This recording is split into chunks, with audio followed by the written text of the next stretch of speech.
Track inside and out.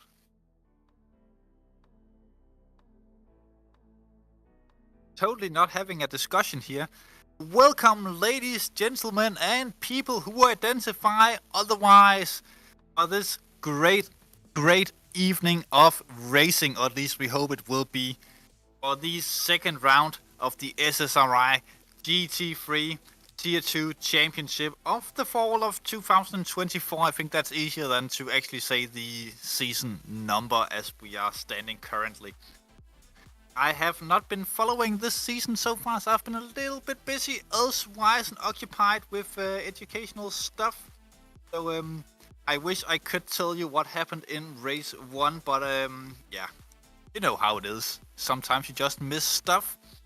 But nevertheless, we are racing here tonight at Circuit de Catalunya, the wonderful virtual version of Circuit de Catalunya here on ACC with the wonderful camera work of Chris Hill once again for the Tier 2 of this championship. I wish we had some live pictures so I knew who was actually racing, but I assume that it's the usual Tier 2 suspects with the exceptions of a few who was promoted to Tier 1. I did watch the Tier 1 race, the first round.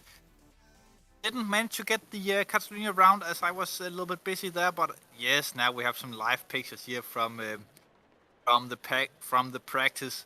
We see the usual suspects like Bouncer Vince, Carl Van Horn, Blitzmat, De Gore, of course, champion battling for last season's rookie championship. Gallant also in that battle.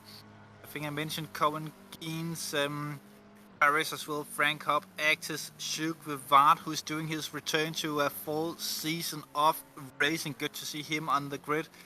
Bouncer Vince and many more. But then again, we have a few newcomers to the championship as well, like Conway, a name that seems Italian that I'm not going to try and pronounce. English doesn't matter to me. I think he's Italian. He's definitely Italian. That guy who's on screen at the minute. I think I mentioned Blitzman, might have not, but then a Chubby as well, newcomer to the championship. It seems like not a name that I recognize, at least. Onyela in the Ferrari as well. A few Ferraris here in the Tier 2. Good mix of cars as well, with some Mustangs in there. Lamborghinis, BMWs, few McLarens also seems to be a private choice this season. But again, we hope we see a good mix up front, good liveries as well from the drivers who opted for the premium option here at Simsport Racing International. Might be something that you want to look into if you're new to the community, but nevertheless, we see a few good liveries out there, and we might try and get some good pictures of them, like Wouter Blitzme here in the traditional 669 car, and for the McLaren this season as well. Do we expect him to do quite well here in the Tier 2 Championship, as he have been well, at least a contender over the last season or so? Team in endurance as well. Frans van der Linden, who seems to might be a strong word, but he have been quite pacey over the last season, but involved in a lot of accidents. Some of them due to mishaps, unfortunate turn ones instance ahead of him where he had no choice, but also a little bit of crash-prone driver. But how he fares tonight, we'll have to wait and see. I do expect good stuff from the Sim Racing Holland driver. Could potentially be up there if he finds the pace. Currently, it looks like it's very wet here in practice, but whether it will be these conditions for the qualifying and race, we'll just have to wait and see. Still 3 minutes left of this practice session. Van der Linden still opting for the McLaren, as he have done for at least 2 seasons. Was he 2 seasons ago? He might have been a Ferrari driver. It could have been the Iron Van der Linden driver who was in the Ferrari, but I do seem to remember this livery on quite, or at least the last season on the McLaren, quite a few years. Might be a little bit long pushed, but last season he was racing this McLaren as well. I expect that he found something that he liked in the McLaren as he's racing it this season too. But we'll have to wait and see. The McLaren, not famously known for being a good wet weather car. It's chubby. Another driver that we might want to put a little bit of focus on.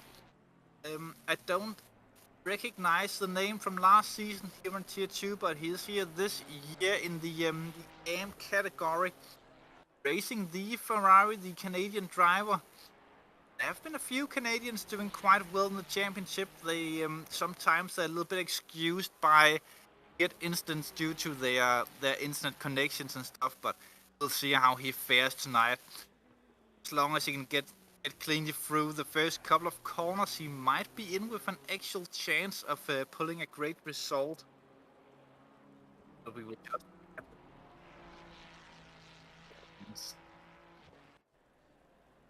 might be at least nationality-wise the same as David Gallant that we see here. I can't remember if he won or finished second last season, the rookie category there. It was at least a heartbreaking result for the final round, where it had to come down to the final corner when incident happened for the championship leader at that point. Go watch that on our YouTube channel if you want to see that. That was one of the most dramatic moments of SSRI as a championship leading driver. He got a little bit tangled in an incident with a lap to go in the final corner at Indianapolis. And I do believe actually that David Gallant ended up winning the championship because he just managed to keep it in for that race. Doing his own pace, he might have been a few seconds behind the championship leader, but he kept his foot in, did what he had to do, and he finished the race without getting involved in that last lap incident. True heartbreak there for the other guy. I don't know why I can't remember the name of him, but it might pop back to me during this evening. Rank up in the Lamborghini. He might be returning to the pits as we are speaking, as he's just parked somewhere on the track. As he just did, we are very, very close to qualifying. One driver left on track to cross the line. He just did that. We'll be heading into qualifying in just a few seconds. I'll have a little bit of a sip of this hot chocolate because I can't say what it actually is, but very nice. Alamini, first driver on track, it looks like, for qualifying the 777 Ferrari. We all know that the Italians love them Ferraris, the Ferraris and Lamborghinis, of course. We will have to see if he can actually get something out of qualifying here today. He is an AM driver, but that doesn't mean anything in the overall picture if he can do well there.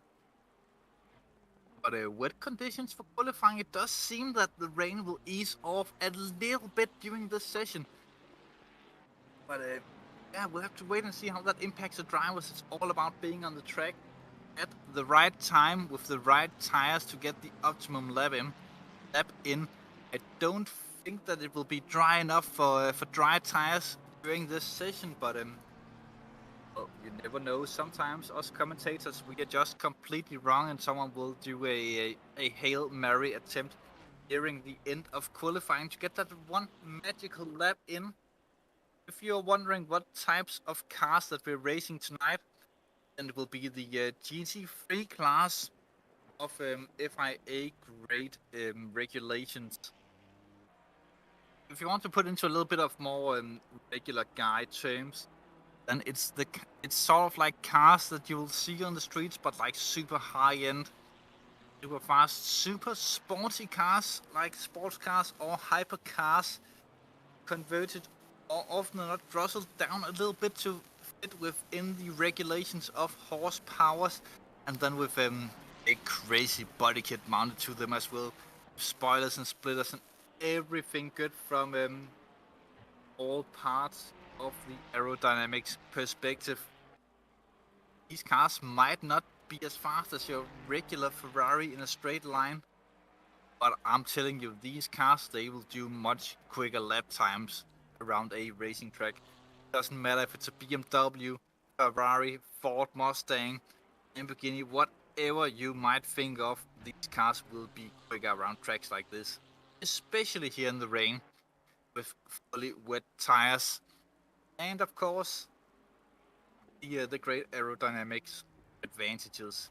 We are currently following Mr. Gailami in the 777 Ferrari around his first timed lap, it seems like.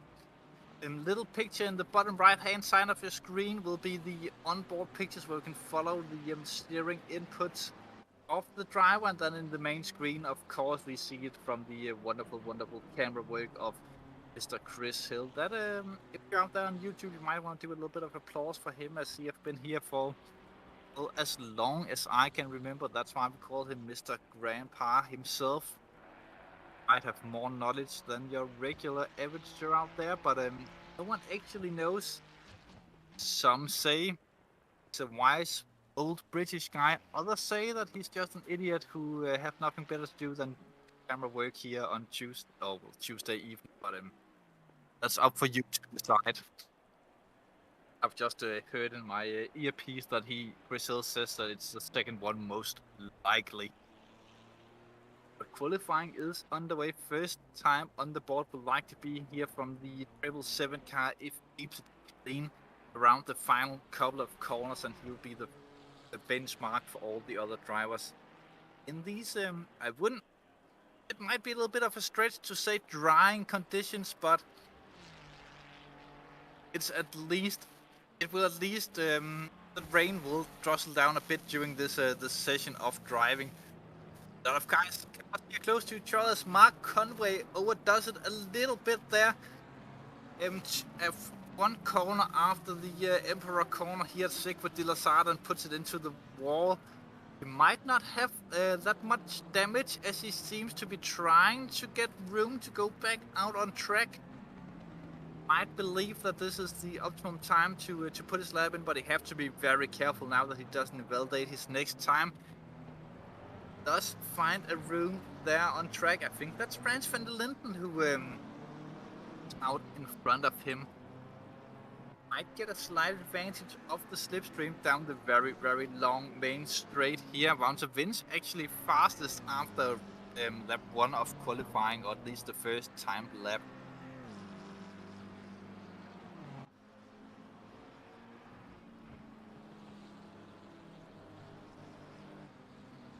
But not by a lot, as Wout Vince is under heavy pressure by Ambrioso at the minute. Less than a tenth of a second between these drivers. Actually, less than a tenth between the 3 top drivers at the minute. 1 McLaren and 3 Ferraris, but the McLaren does seem to have a little bit of an edge at the minute. Not known to be the best wet car. The Ferrari usually are quite a bit better than the McLaren here in these conditions, but that just puts a little bit of an emphasis on the skill level behind Wout Vince's driving skills here. From DDS Racing, we have seen a few good livery times from these drivers over the last couple of seasons. It does look like that the Gore is on a very, very quick lap at the minute. currently up by almost 1/4 second. I actually don't know where he is on the board. He just crossed the line to put his lap in. Not by a lot, as Vince answers right back there. Once again, less than a 10th of a second, actually just 12 thousandths of a second between Michael De Gore and Wouter Vince. And they have just posted 2 laps here of qualifying.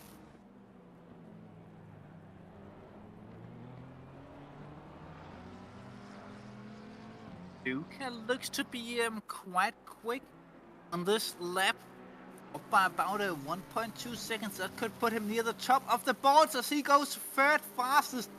Once again, less than a 10th from Michael De Gore, who currently sits on pole position virtually after these 2 first laps of qualifying. Luca, I am not trying to pronounce that last name at the minute. I might do it a little bit later on in the evening. Placed AMP driver at the minute, 3rd place overall, with Bornella right behind him. So it's 2 McLarens and 2 Ferraris in the top 4. The McLarens does seem very strong at the minute, but all the Ferraris with lap time are within the top 13 positions. Whilst we still have Blitzman, Van Eyck in McLarens further down the field. Tom Ferris also yet to post a lap time, quite far behind as we follow Dario Boranella in the 297 car. Just 2 corners left to go, currently speaking. 1 more to go at this point. Will he improve on his lap time? He needs just about 0.2 of a second to snatch provisional pole in class, but doesn't look like he improves this time around, as Abrioso goes quickest overall in the Ferrari. So currently it's double Ferrari from 3 McLarens and another Ferrari at the top of the field. But Ambrioso in the 42 Ferrari goes quickest. Still a long way to go in this qualifying session. Keep that in mind, and it will get drier as we go. With all the cars on track and producing a drier and drier line, but also the rain will ease off a little bit in the next couple of minutes. That might help the drivers as De Gore goes super close to pole position. Top 3 separated by only 30 thousandths of a second.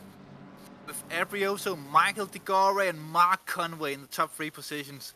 The BMW might actually be a good shout out for these conditions. That front engine configuration of the BMW M4 might be something to look out for.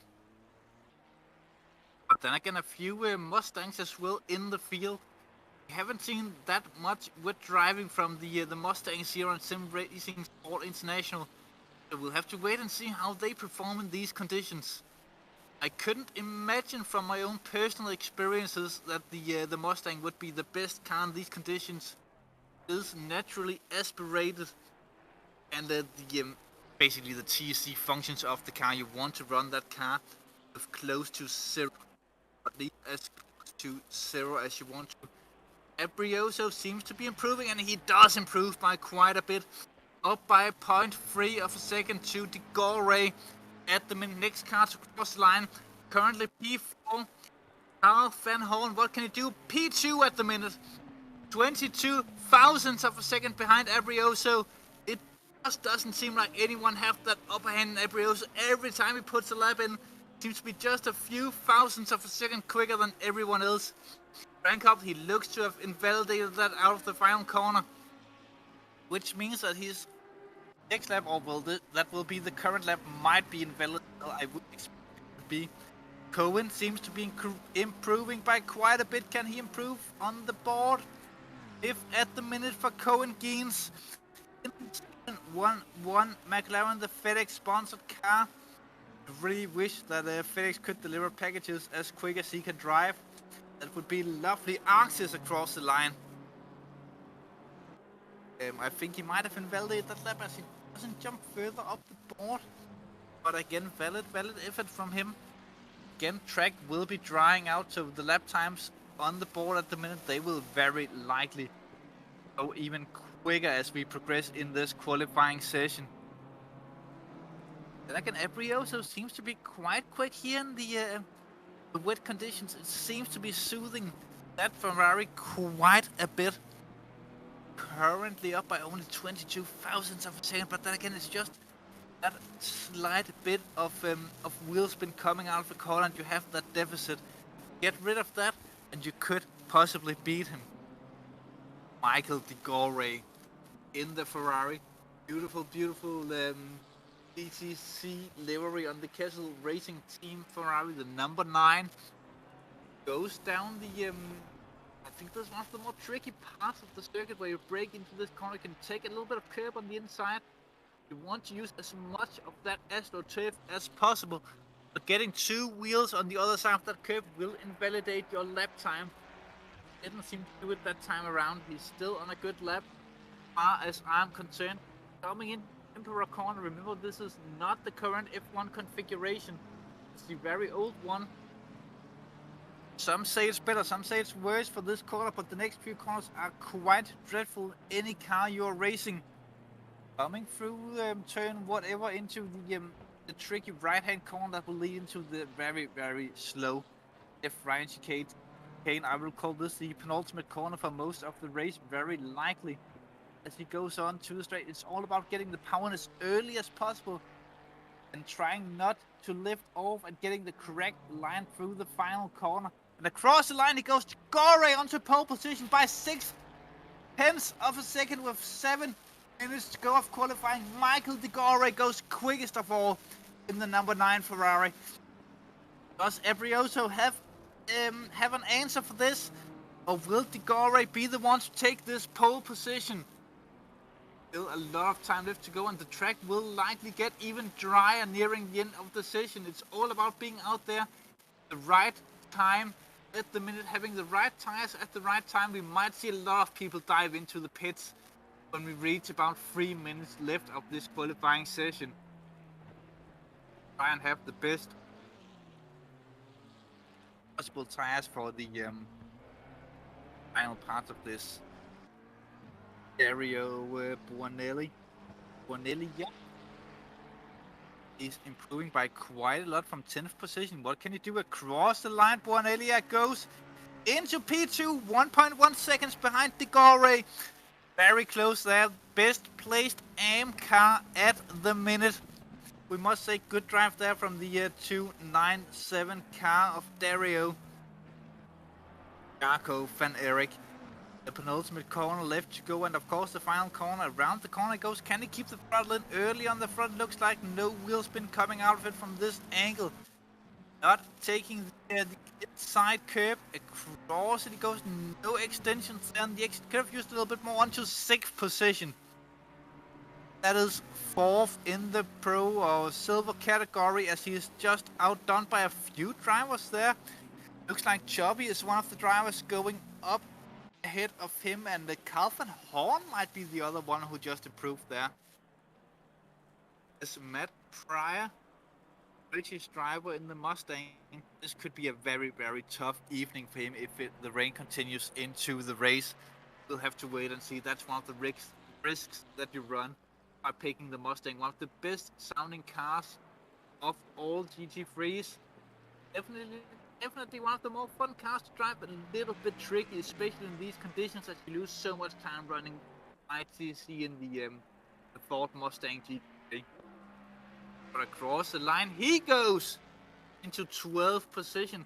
So a full second to find on Michael De Gore in a provisional pole for Matt Pryor, but valid effort there in the Ford Mustang.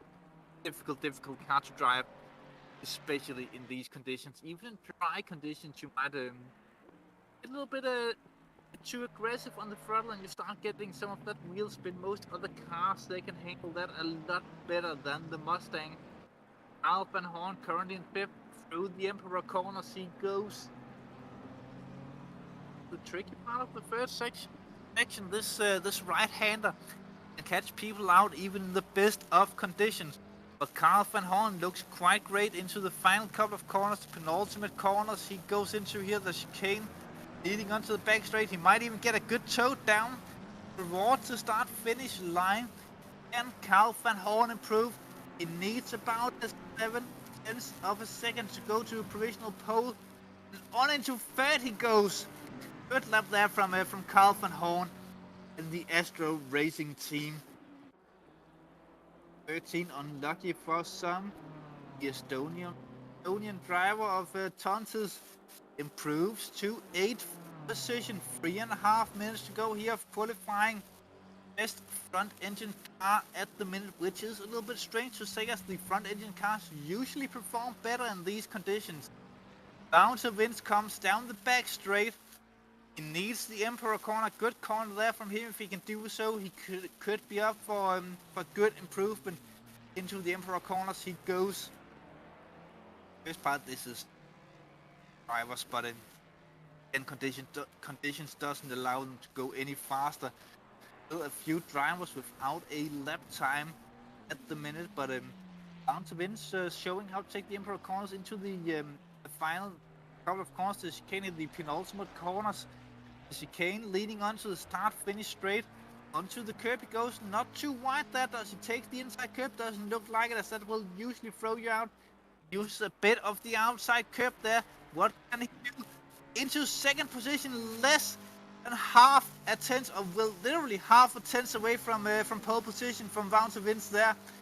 Gore is still leading out the pack as we are speaking. 2 minutes 10 seconds to go of qualifying, plus the laps that they get to start before the timer runs out.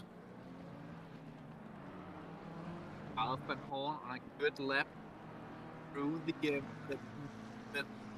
corner there, through the final corner. Ooh, a little bit of that goes a little bit right. That wasn't enough to invalidate. Doesn't look like it. Carl van Horn goes quickest. Provisional pole by the number 13 driver of Astro Racing team. It's been a long time coming for that team, for Astro Racing. But what a result so far, at least provisionally for Carl van Horn. He is currently on, I think he will be on his final chance to improve, as he doesn't have enough time to set his current lap and start another one. Mark Conway through turn 3, big right-hander, difficult enough in dry conditions. Under the bridge he goes, starting sector 2. He goes around currently 4th overall and 4th in the silver class. For those unaware, he goes right there. That's qualifying over for Mark Conway. So at best it could be 4th. We know Bouncer Vince is finished. We're nearly finished as well. Gore and Van Horn still out there on hot laps. What can they do as Michael de Gore rounds the first couple of corners of the second sector? Now it's all about keeping your head cool as you come into this part of the track, using as much track as possible. Doesn't cut the inside there too much, but use a lot on the outside. Look good on the front. They will probably have to brake for, I think this is turn 7 or 9 or something like that.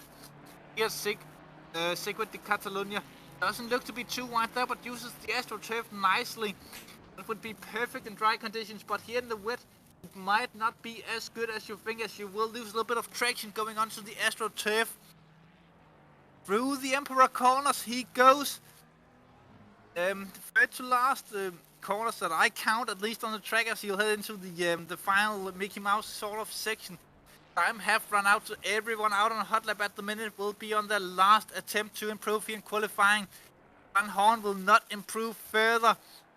Gore might be the only chance to snatch it away from Carl van Horn as he comes across the line, finishes qualifying, and he does do it. He snatches pole position by 0.015 of a second.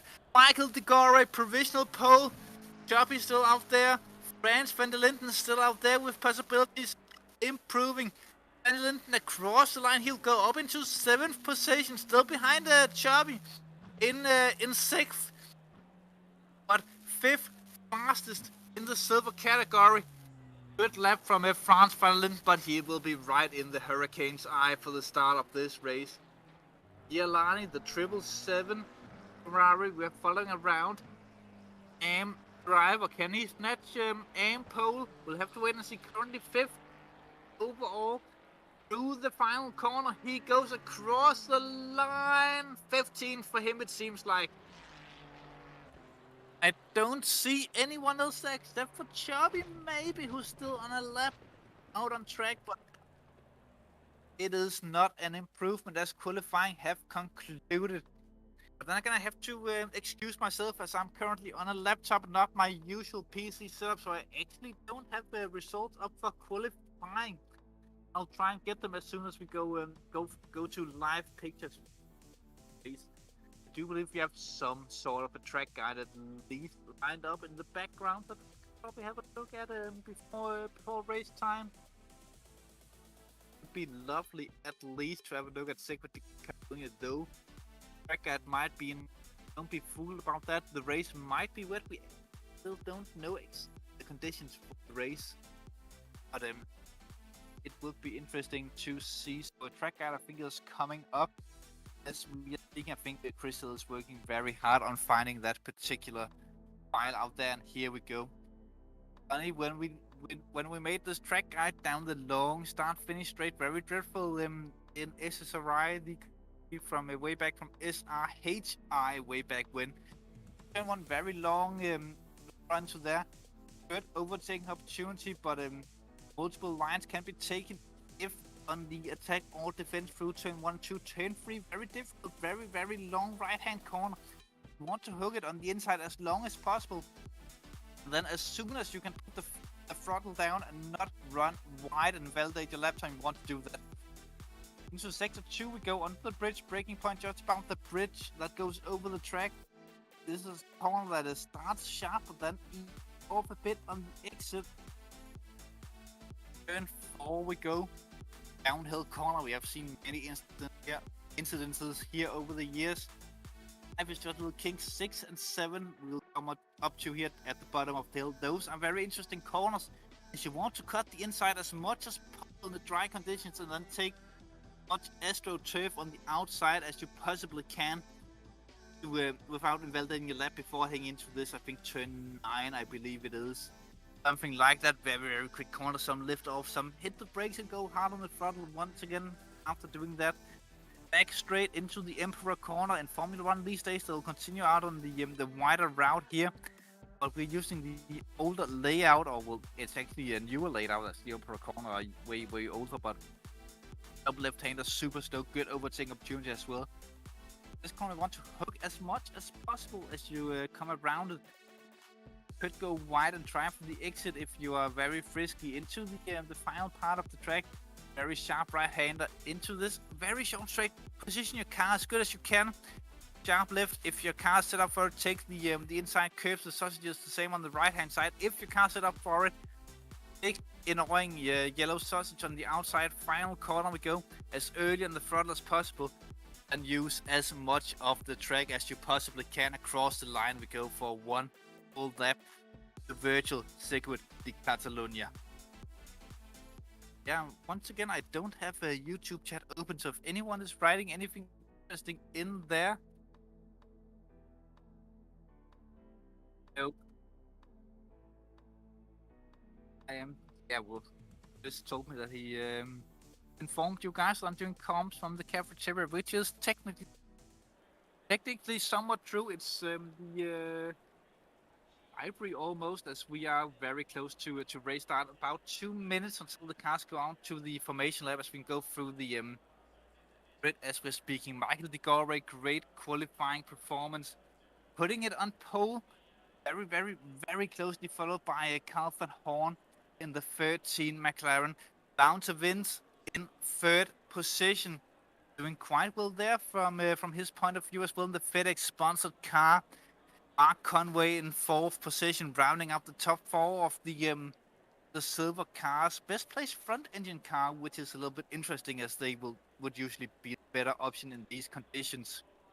Warnelli takes pole for the AM drives with Choppy right behind him in 5th and 6th overall.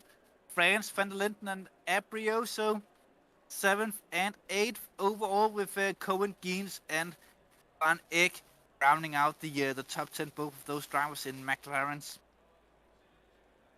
Luca Barlucci AM driver in third in class, 11th overall with Tons, the Estonian driver in 12th.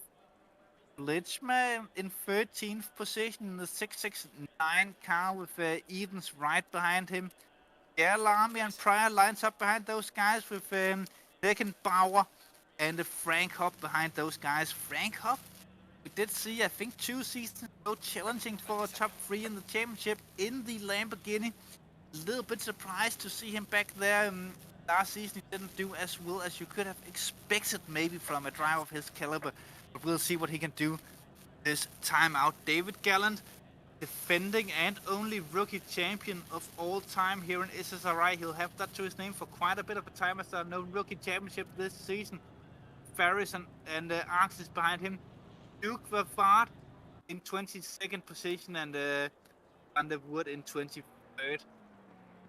We have more than 3 drivers here in Tier 2, I think.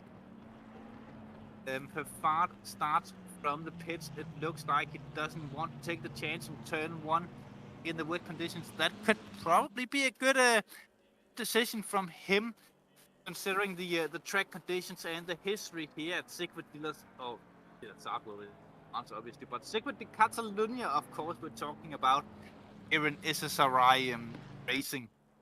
Galway. Looks like that the rain will be increasing during this race. Just a quick reminder to everyone out there watching the 60-minute races here in SSRI. We do have mandatory pit stops, of course, and in the 60 minutes races, it's mandatory tires only. Up to the drivers themselves, whether or not that they want to take fuel. I would assume that you want to do that with these conditions. Some drivers might be banking on drier conditions nearing the end of the race, but it seems like a little bit of a long shot at the minute. But again, tire pressures will be king in a race like this. That's the main key of this race, getting the tire pressures right. Will be a very, very big challenge here in wet conditions, especially when the degree of rain is changing throughout the race. That might be the reason why Sjouk Vervaart are starting from the pits. He will have a little bit of extra time to get those tire pressures set. That could be big key in this race. We'll have to wait and see what he can do later on, as he'll be on quite a big of a recovery drive. But even if you start from the pit, you still have to do the 1 pit stop during the race. Stay on to the back straight. This will be the slowest that we'll see the entire field going through here this eve of racing. About 9 o'clock Central European time as they round the Emperor corner on the formation lap. In-game race time 7 minutes past 3, which means that they are very likely not going to see any darkness in this race. Or darkness. Over 4 o'clock as looks like that Van Horn are starting to line up in the 2 wide formation. Like the rest of the field a little bit early. Good look here through the final cut of corners and how sharp they really are. Go through. This is a very important track to get a good start. It's the McLaren being kind of a bit better off the line than the Ferrari. We have to wait and see how this all pans out as we go racing in just a few minutes. And you know which words that we have to say when we are this close to racing. Ladies and gentlemen, those who identify otherwise, we are very shortly about to be racing. Green flags racing here at Sigrid de Catalunya. Good start from the Galway and the Ferrari. Not a common thing to see as he closes in front of Carl Van Horn in second, who will have to try to attack into turn 1. No crashes, it looks like, so far down the main start-finish track. Vervaart still in the pits. Galway maintains the lead out of turn 1, with Carl Van Horn trying to show himself in the rear view mirrors and the side mirrors as well. Not the best exit through turn 3 from Carl Van Horn, as he's a little bit under pressure from Conway behind. But the BMW driver has nothing to do about it. No major yellow flags as of yet. As I'm saying that, we see a little bit of a crash in the bottom right hand side of your screen. I can't see exactly who that is, but does look a BMW or Aston Martin or something like that. Prior in the Mustang, it seems to be front engine car, at least as the Gore seems to have been getting the perfect start to the race, getting a very, very decent gap. Alf and Horn, who might be slightly more concerned about Conway in third than he is about the race lead at the minute. Rounding out through the Emperor corner, also a little bit of an impact or crash-prone corner. Yeah, at the Catalunya, especially in these conditions, these treacherous conditions. But Mark Conway putting a lot of pressure on Carl van Horn, bound to win as well in this battle. These drivers slip up just a little tiny bit, both cars getting a little bit of wheel spin. Then bound to Vince might be able to put the attack on these drivers. Chubby leading the AM category as we are speaking down the main straight for the first time in full racing conditions. We go, Decore obviously goes quickest of all as he's leading the race. We do sometimes see drivers further down the field catching that on lap 1. They have a better run into turn 1, but this time Decore manages the Vard only driver not to cross the line as he goes there, everyone on the lead lap. Bernoli under a little bit of a pressure there from Luca Barlucci behind a second place in the AM category. Between the Ferrari and McLaren driver Frans van der Linden also putting pressure on Chubby for 5th overall. Not in the same class points wise. If you're looking at that, we unfortunately didn't get a chance to look at the result from race 1 before this race. A little bit unfortunate we see a driver parked at the exit of turn 3. That's Oscar Actis in the BMW.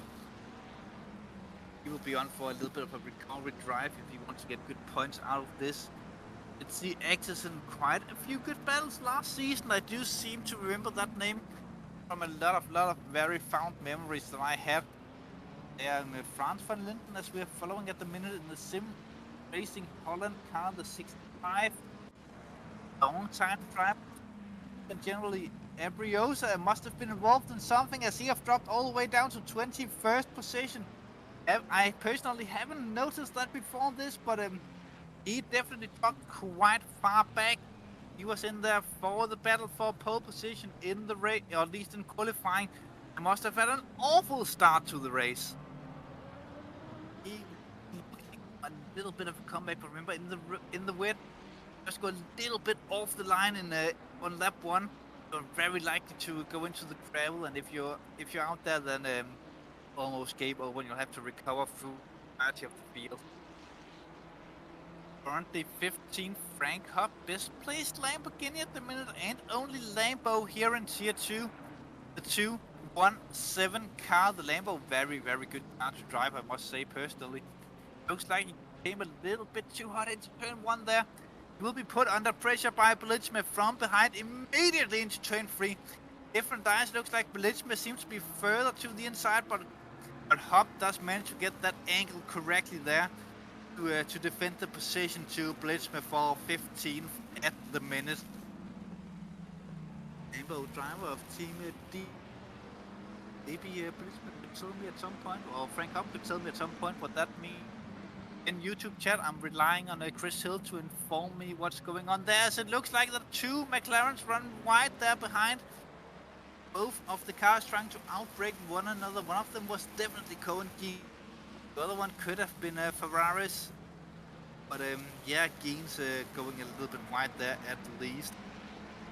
Dropping down to 19th position for DDS Racing. 711 FedEx cars. That's definitely Ferraris. Oh, contact! And then a little bit of a contact behind as well. 2 contacts that look exactly the same. Right next to each other, at least behind each other. Through Emperor corner we goes Cohen Geins in 9th does look 20th on the timing board on the left-hand side, but that's not updated. Let's see. This is what happened to Ambrosio on, I think, one. It looks like he goes in for the move, not satisfied. Oh, and he just gets looks like he turns himself around on the curb and then slight contact and then rolling off the racing line. With awareness, I would say personally, it's a replay angle from Abrioso getting away from the racing line and trying to minimize possible damage to his opponent drivers or co-drivers in this. Win gains still 90, especially from Abrioso from behind. The two silver drivers always looks like a Jakob van Eyck have been off the track in turn 3. That must have been as he comes into cross the timing line for sector 1. Down into 16th position. There's what is that, a BMW of Wouter van der Voort spun around. That's Ferraris as well. The gravel trap right next to him in turn 4. Big drama here early on in the race. Often what to expect from wet weather racing, especially here in the tier 2. The drama is going long. It's very easy to write books about racing like this, but do not call it Mein Kampf. I can tell you that is not popular with the German audience. Mark Conway, mid position, puts a lot of pressure on Carl van Horn. He will try and get the better exit and run down the start-finish straight. None of these drivers letting Michael De Gore get too far ahead in the lead. But still 1.4 between De Gore and Van Horn. Looks like Vervaart has been turned as well out of turn 9. One way in the toe down the start-finish straight. Will he pull out? He goes for the move into turn 1. Looks like side by side down the main straight. Into turn 1, Conway on the inside. Both drivers missing the apex by quite a bit. Conway running a little bit wide, but does choose to defend the line with Van Horn battling to try and regain second position on the inside line through turn 3. Will this be into turn 4? Side by side, close to contact there. Who's on the brakes? Looks like Conway, but he goes wide. That is Carl van Horn who secures second position for now. This have led Wouter Vins into this battle somewhat. It looks like a big time loss there to De Gore. They are no longer close enough to battle for the lead, but these two drivers, they are definitely going at it hard here early on in the race. 9 minutes into this 60-minute race. Almost 1/6 have passed of this race, and they are at it.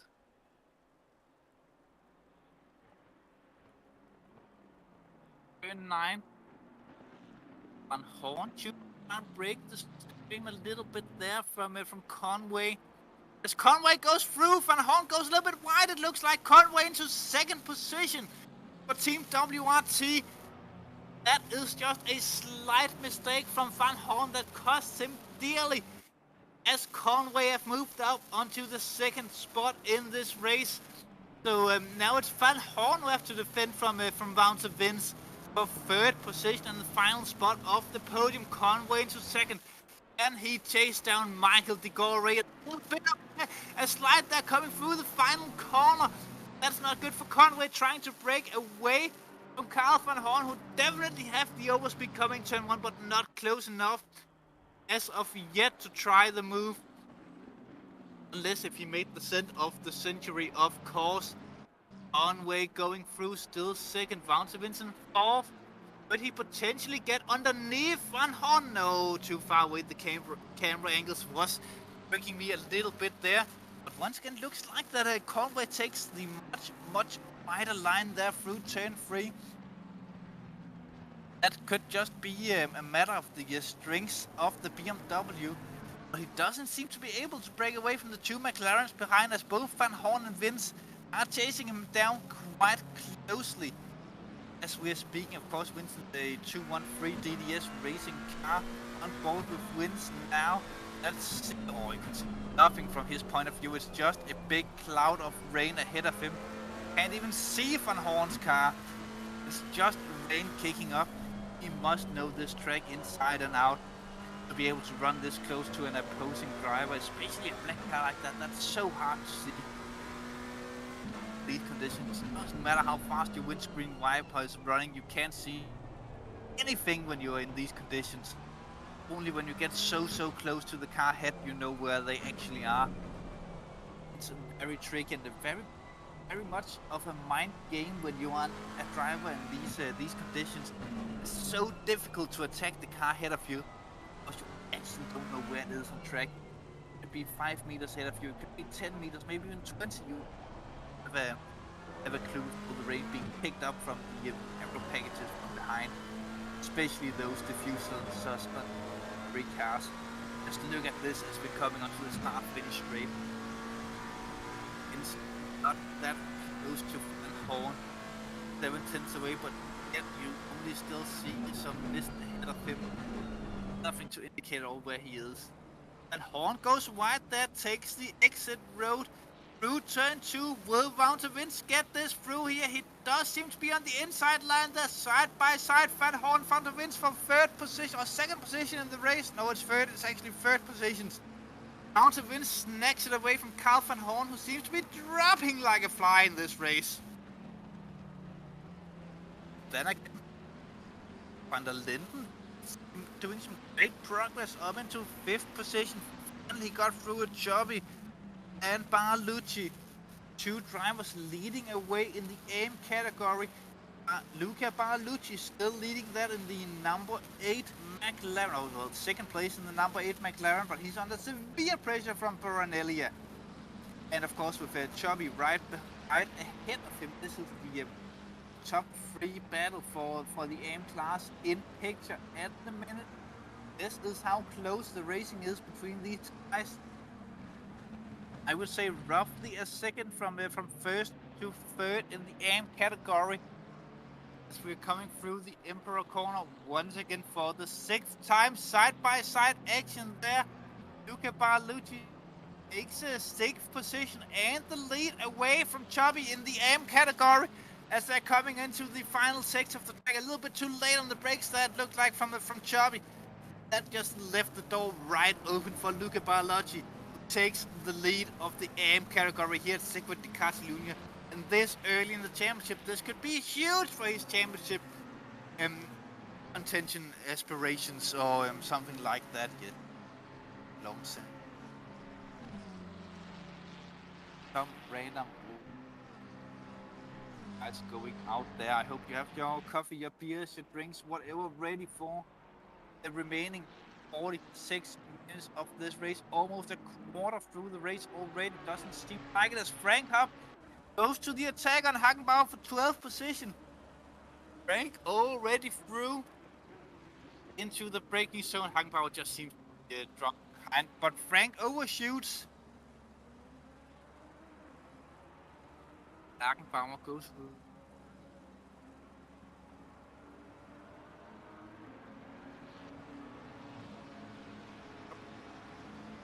Have to try that once again. One small mistake.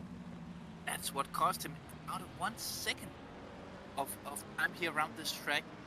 That's why he's in 13th and not 12th at the minute. But probably have been a little bit more cautious that it looked like that Nagenbauer, he had position, but he did still want to go for it as late as possible. Too late there from Frank Hub. Have to try again next time around if he goes enough. Battle for 2nd in the race. Bill Wins and Van Horn, those together on track.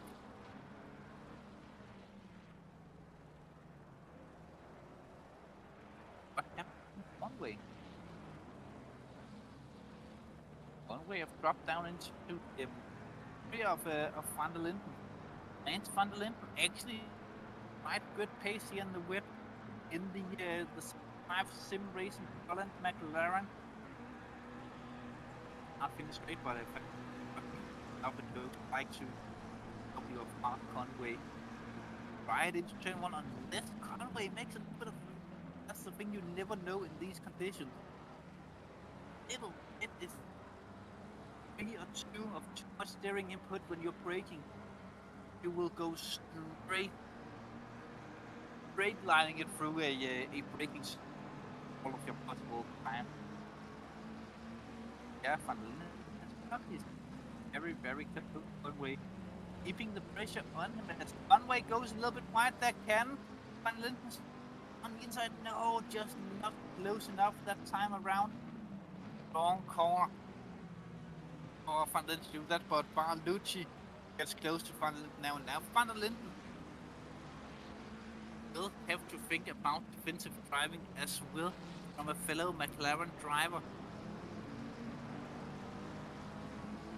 And would especially for a driver like Barlucci, will he go for overall result or for class results? That's the thing, because for the class, Barlucci loses a little bit there on the curb. But when you're an AM driver, you're battling a semi-pro, or well, it's a silver driver, of course, in tier 2. Battling a silver driver, do you really want to go for the overtake? You just want to stick in behind and keep it safe, especially when there are no aim drivers in front of you. Also, there's also an overall championship could come into play later on. Frank actually gets super close to Conway once again, as Conway must have made a slight mistake. We saw some yellow flags popping up on the track map just before. Nowhere near these drivers. Conway's into the pit very, very early in this race. Still 42 minutes to go. Conway up to try and go into the pits to get some air ahead of him. Early on, we do know how important fresh wet tires are. Let's see the replay here. What happens is Conway.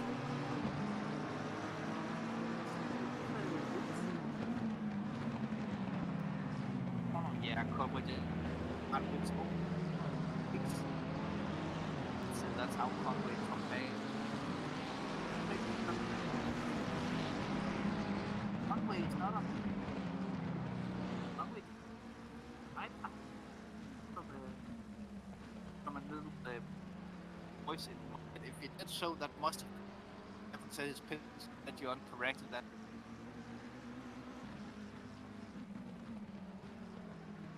I really hope that it could be. It could be good from Van Linden. I do apologize for my terrible action, as I'm not in home positions with fiber net. For some reasons, but I guess it is what it is. Van Linden's chasing down Vincent 213 McLaren. Interesting that it's 4 McLarens in the top 5, and then both lead and 6th position are Ferraris. Cars that we have heard from endurance specialists are very good in these specific wet conditions, especially when the wet is not consistently equally wet. It sounded weird, but I guess it is what it is. But Van Horn in second, we got past Vince. Well, it have been a little bit of an off there from Vince, but Conway still controlling from the lead. 6.7 second gap. I think the Conway is just as safe as possible while still keep the car within the lines. Sometimes when you start relaxing a little bit too much, you start taking it too safe. That's when you make the most mistakes. Because you're not 100% focused on driving as fast as possible, or because you're focused on trying to be as smooth as possible on the tires, and that's when you can make the mistakes because you want to take too much life out of those tires. And the wet is not as important, but still fresh wets are still better than people. This is what happened to Vince. Oh, it just gets a little bit of a slide on that, goes onto the gravel trap. He joins the track, and that's quickly a position lost to Van Horn.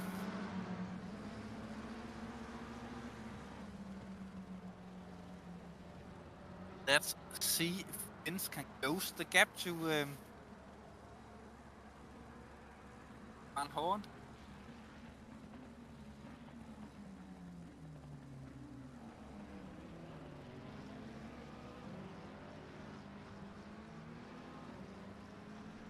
Do the 3 drivers already done with pits.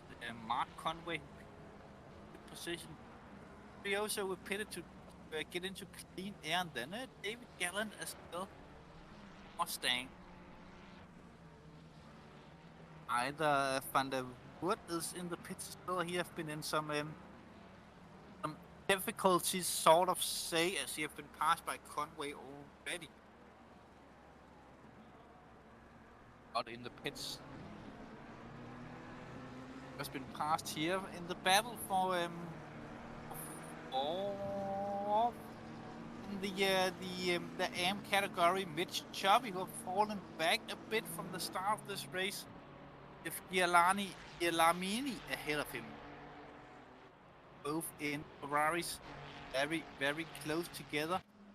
So little cars, but they're very likely to be on different setups.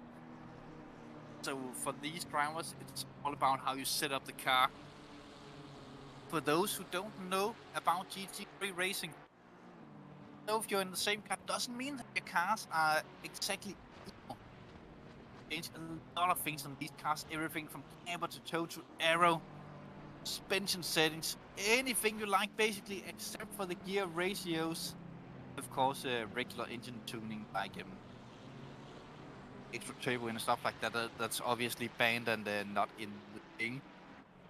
It would be fun if you could try and cheat like that, but I would assume it would be quickly discovered by anyone else. Yeah, two equal cars, but not exactly. It's all about the setup of the cars and driver skill. You're running in the rain. This is something that I've talked with quite a few drivers with over the years about the rain. Most people have the idea that rain is not something that you can practice. Either you're good in the rain or you're not. All about instinctive reaction. See Frank up there, spun around, hit the wall. Only dropped into 14th so far as Diego Bauer is coming up right behind him, trying to move into the Emperor corners, but not close enough for that. But back to the wet weather driving. Most drivers say either you can do it or you can't. So instinctive when you're in the rain, especially in changing conditions like this. You never know which line is actually the best. Most likely you'll try and stay to the racing line, as that will likely be way drier than the outside lines, or what you would expect to be the wet lines. But remember, if you're on the racing line, then the track might be somewhat more slippery than if you're off the line due to the extra rubber that have been put in. As that gets wet, then you could get into the trouble with grip. 36 minutes to go. Carl van Horn still in third position. He have closed the gap. They're getting very close. No, that's Van der Linden behind Van Horn. That's Van der Linden who have closed the gap to Carl van Horn in the battle for the final podium spot. Top 4 in the silver category. We are looking at the battle for here, at least the second, third, and fourth in camera view. Got Van Horn and Frans van der Linden, both Dutch drivers from respectively Astro Racing Team and Sim Racing Holland. The 13 car of Van Horn and the 65 of Van der Linden. They will be duking it out with Wouter Wins directly ahead of these guys. I do believe he's another Dutch guy, so 3 Dutch guys at least in top 4. Maybe to Corey, where Corey from? Maybe Chris Hill or the YouTube audience can answer me that. Although I can't see you, so you can ask whatever questions you like. Maybe Chris Hill could. What questions would be asked there? What is few pit stops maybe? Or French de Gore might be at least getting words about in the background. Frans van der Linden in 4th, but could Van Horn get close enough? Not this time around. Not this time around, but you can see how Van der Linden is much stronger in the middle section. It looks like, as he manages to close the gap there to Van Horn, as Van Horn closes the gap to Vince in the final sector of the track. Could be a matter of driving style. Could also be a matter of setup between these 3 McLaren drivers. In 4 once again. different lines. It could be interesting to do onboard studies at some point between these drivers. Just what and where. Maybe Chris could arrange that in the background, but I think that we would all have to take gentle parts to get that to be a thing. Everyone out there, pray to God that the magic spirits will do that to him. We could possibly get those angles later on in this race.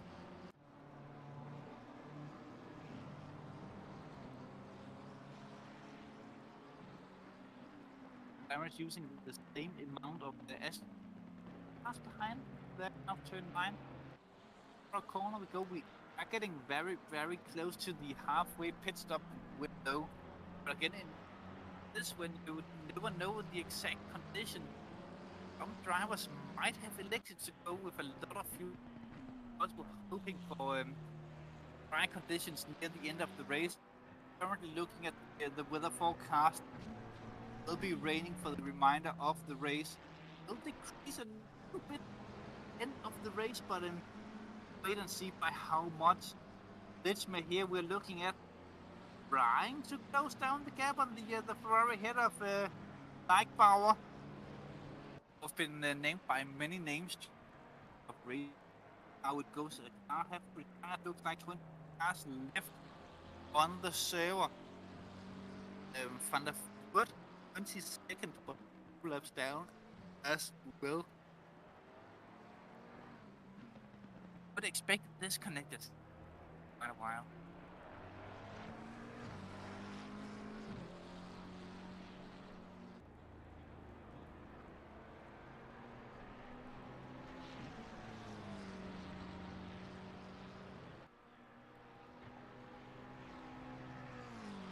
Fryer gets into the pit lane. Looks like it's Paris that's race. Very unfortunate for him. They're still going strong for the rest of the field. A bit of a run down with it. Galway first, Vincent second, Van Horn third. Donnington not too far behind. Go into the AM drivers next with Marlucci in fifth. Nearly 2 Italian drivers in the top 2 spots of the AM category at the minute in 5th and 6th overall. He's in 3rd in that category. This is really anyone's game. Just one slight mistake in these conditions and you quickly lose up to 2 to 5 seconds into gravel trap. And that thing, if you want to make a mistake, make sure that there's a tarmac runoff or asphalt runoff end of the corner that you're doing your mistake, because if you go into the gravel trap, then you are effed.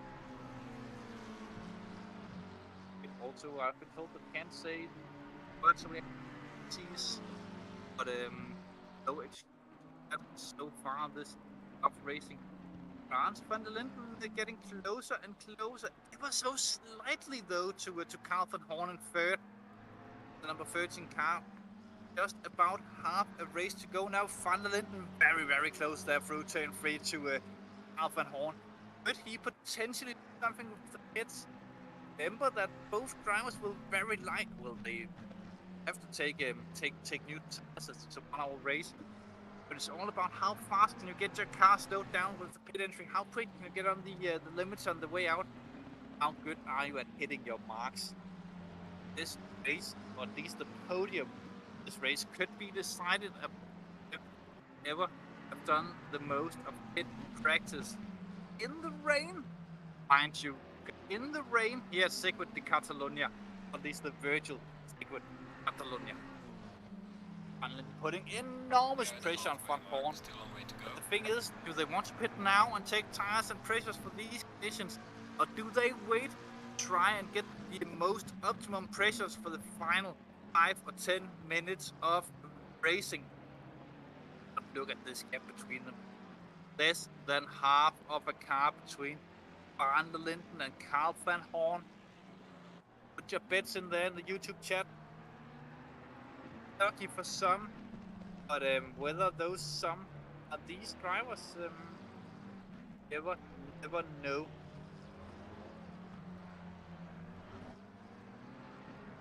just time. I have red line and we just nearby.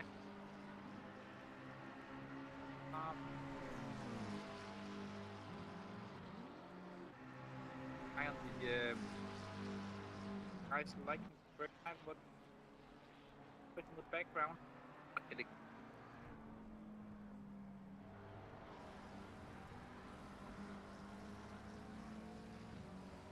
Going to close it up. Pit from the next I was amazed. Like it. And we of course did take his pit stop. But we are suspecting him to might have early in the race. I've seen this the previous dive in of the racing in the pit, and then the tires just dropped off so badly in the last 15 minutes of. That could have been a big mistake from Conway, but it could also be a master move if he manages to pull something out of the head. This race is the lead driver of those who have taken the pit stop, but he does have to clear a bit of traffic. Though he have 20 seconds of the next driver on track currently, and those drivers are expected to get shortly. I'm a bit surprised that we have less than half the race to go, and we still have the majority of the drivers yet to pit. We have to wait and see if Van der Woods takes it this time around. If I was Carl van Horn, if I was Van Horn, I would probably take it this time around. As Van Linden actually have made his way up into fifth. Linden goes into the pits behind the trees. He goes. Does Van Horn follow? Yes, he does. Both Van Horn and Van Linden goes into the pits. Don't recall the actual overtake. That's something I'm finding, but I'm being told that I was mumbling too much to notice that. Two cars in the pits, but who is quicker out there? Carl van Horn or Frans van der Linden, who have done the most pit stop practice of two drivers.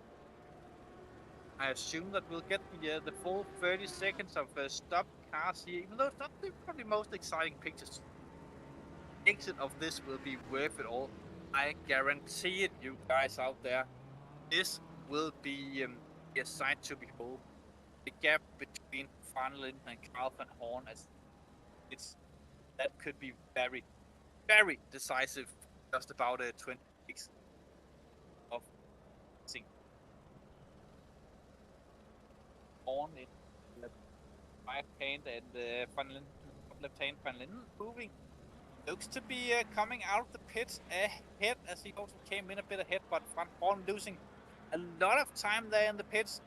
Van Linden doing a superb job in the pit stops, and it's the pit cycle at the minute. But do remember, Michael de Gore is still yet to take his pit stop.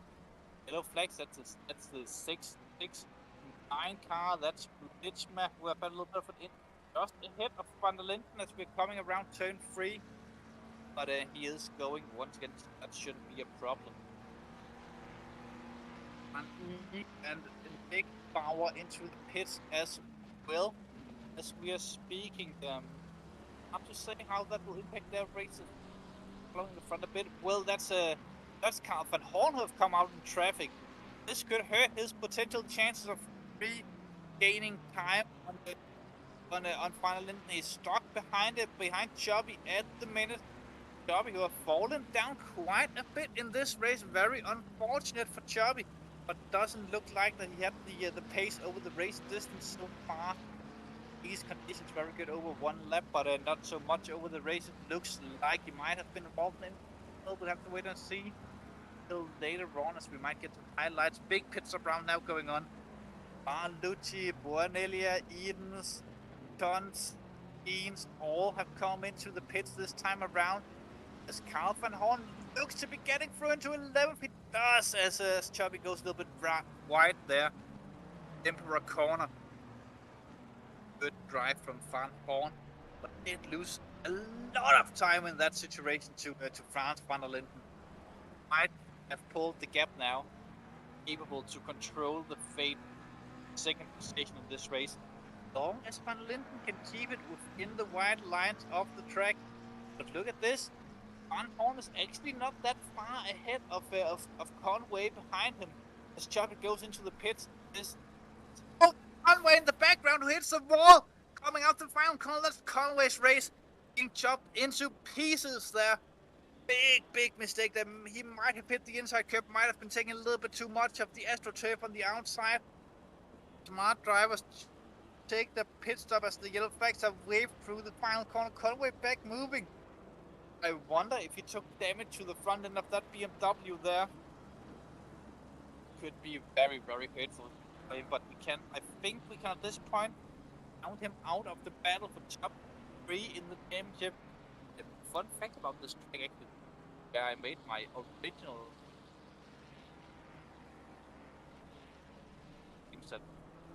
Simsport Racing straight from arcade in Cars 2 way back when, yes, that taking a Forza and that would take it way longer back, but for Cars 2 I did my first race here online in the league racing. Not a second, but the greatest either wasn't for most of the other drivers. They were probably as strong as I was. Bonelli, I've gone into the gravel trap there.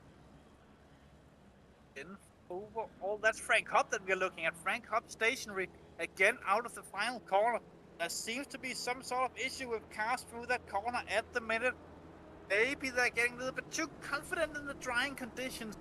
Come out of that corner, taking a little bit too much of that curb. Nevertheless, Frank Van Linden issues there. Bons making the move on Bianoli into 8th overall in the race. Is that Edens? I think that's Edens actually that he made the move on.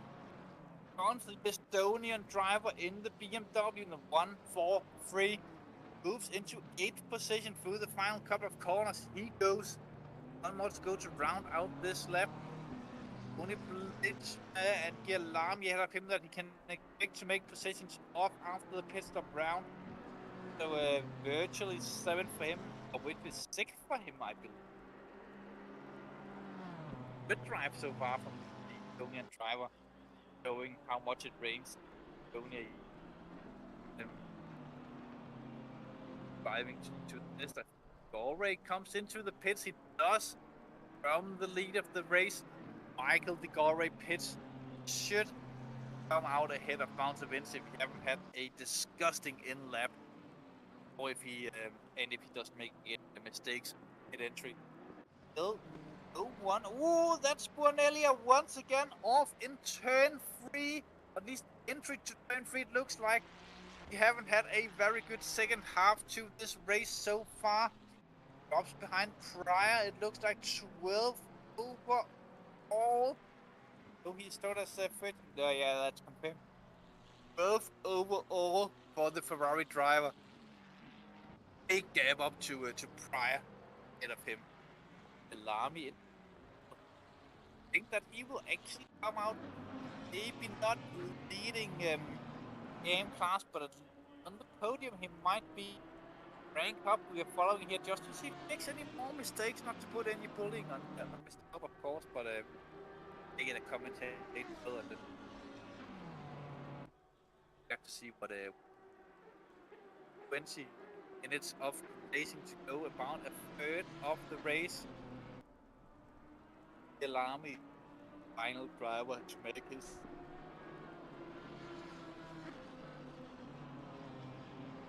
Of course, Walter Wood still in the pits, but a few laps down this point. I would assume that just leg, just that's a single point. Actually, but heard from on the board. He'll go on very late in the race just to see if have to win. Already did come out and lead, but the lead has been cut from about 10 seconds to 4.4 ahead of Walter Vince. Maybe Vince have found a bit of time here in the second stint with fresher tires. Of course, the Gore is now out on fresh tires as well, but maybe. They get out, maybe get some pressure issues. Big slide there in the background from the Mustang. That Pryor must have been either Pryor or Gallant, of course. Mustangs on track, but big slide we saw in the background. So when he hits once again, this will definitely hurt his race. I wonder if he have taken damage or he have underfueled his car. This is not optimum strategy.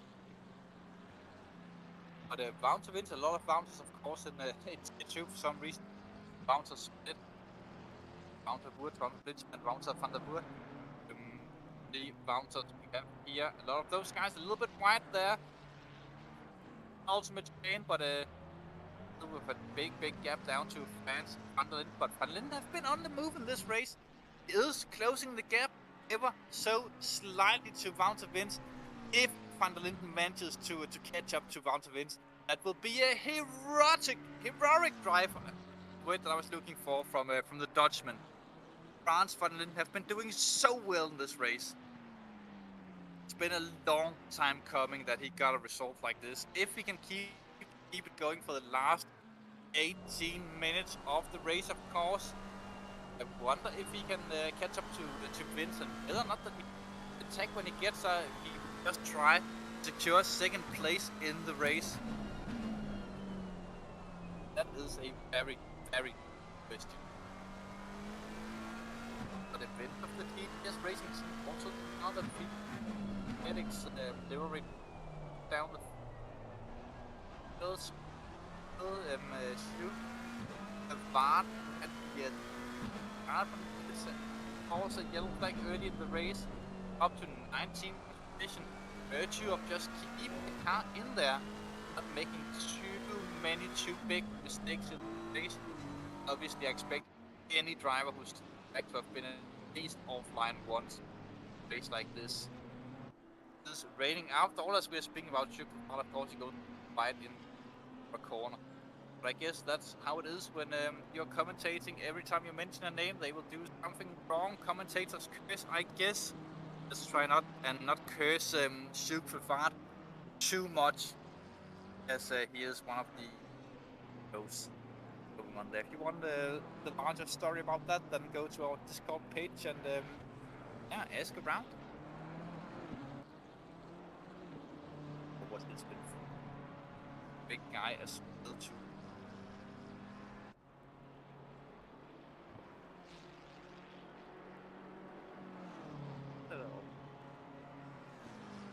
I've been letting me down a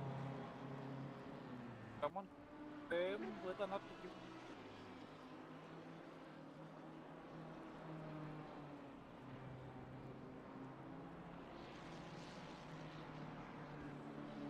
well, I might be breaking up, but as long as I'm not breaking up with no one.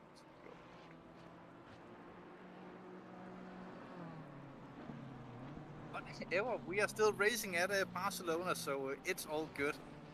Fine, lovely, and dandy. Just about 50. Races good. I'm following Sjouk Vervaart around. Say the better part of the 90. But as long as he's keeping on track, you never know what happens in a race like this. Anyone can make a mistake, and one small mistake once again could gain you a lot of positions. At Pryor, best placed Mustang at the minute. Wayne Racing Mustang. All black battle between Pryor and Van Eyck. Mustang and McLaren. You can make the Mustang looks in comparison, and those balls for the rear wing of the Mustang. I am a huge fan of stuff like that. It does flex a lot in the wind in real life, and we have seen some structural issues of it in at least the championship. But of course, it's not something that causes an ACC, so it's just a wonderful piece to see, so that they have efforts. Still of the car in general, I would say really unseen, but it's all good at this point. And Van Eyck, after second of further. Matt Pryor doing quite the job here in the Ford Mustang 4th in the aim category. 7 Mustang of Pryor. Just have. Oh, that's a drive-through for Edens. Edens gets a drive-through penalty, likely for track cuts. That will throw him way down the field, and that would mean that Matt Pryor moves into 3rd position when Eden goes into to serve the penalty. So that could be a top 3 for the Mustang in these conditions. But as I was saying before, for Matt Pryor, this is a damage limitation race. Racing the Mustang in these conditions, not that easy. As he gets super close to Van Eyck there on the braking, but that's one hell of a job keeping that car on track. Must be sweating like a farm animal or maniac at the front of the race. Difficult not to drive, so difficult. Ambrioso seems to have been off once again. Not having the best of recovery drives. Ambrioso like he was super quick in qualifying, but once again, and get those consistent laps in conditions like this, then you are in deep trouble.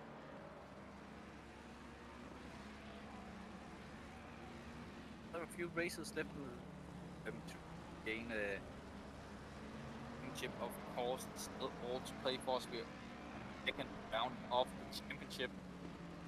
Here in Tier 2, I'm trying to get some sort of confirmation of which track we are racing next week. Zolder, I think. Next week. Ooh, big mistake there. Matt Pryor takes position into 10th overall.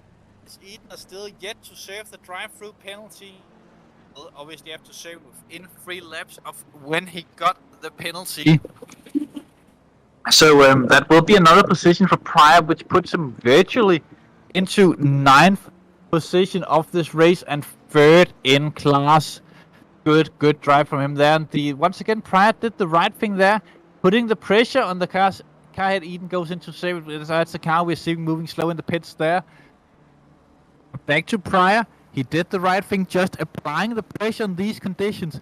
If you can psych the driver head out so he hits the brakes just a slight 10th, well, a 10th or just a little bit too late, then he will very likely go too deep into a corner, as everyone are riding on the edge of abilities of both their own skills and the car's performances. So yeah, Pryor does the right thing, puts the car head under pressure while maintaining the cool himself, and gets the overtake done. I'm a little bit, honestly, a YouTube chat, you might be able to help me here. Who is driver of the day? Is it Michael De Gore with his superb drive from the lead? Is it Van der Linden, who have done a very good job getting up through the field? Or could it be Conway's comeback performance? Tons as well. One of the drivers that I've noticed moved up quite a bit in this race. Put your voices out there in the YouTube chat. Put a name on the driver that you see as the driver of the day, and we might give him a little bit of a shout out, sort of say, later on in the race. Oh well, when we're finished with the race, because we don't have that much of a race to go. I was just looking on other stuff, and I heard Chris say, "Whoa!" and Pryor still in 9th. I think that's was Van Eyck who did something there, as Pryor's all alone on track. In he went straight on the corner. Ooh, he went straight on the corner, I've been told in the back of my head. Totally not speaking to myself. Chris Hill is an actual person and not just an imaginary friend. He is the man who controls the cameras. Just so you guys know out there. Believe me or not, he does exist. If you don't believe me, then well, then, feces you, that's your problem. But yeah, Pryor does seem to be quite safe on that 3rd in category, at least third in his championship, the AM category. Doing quite good in the Mustang, further up the field. Michael De Gore, we haven't seen a lot of pictures of his car in this race, as he have just been dominant out there in the front. Not pulling that far ahead at this point. He was up to 10 seconds before the pit stop round, up to about 4.5, but then increasing the gap once again, as the Galway are on a little bit of a fresher set of tires than Mountain Vince. About 10 minutes different on those two sets. But again, that means a lot of a difference here in these conditions. Just having that little bit of extra, I would say Münster on Danish, a little bit of extra rubber on your tires. That makes a hell of a difference in these conditions.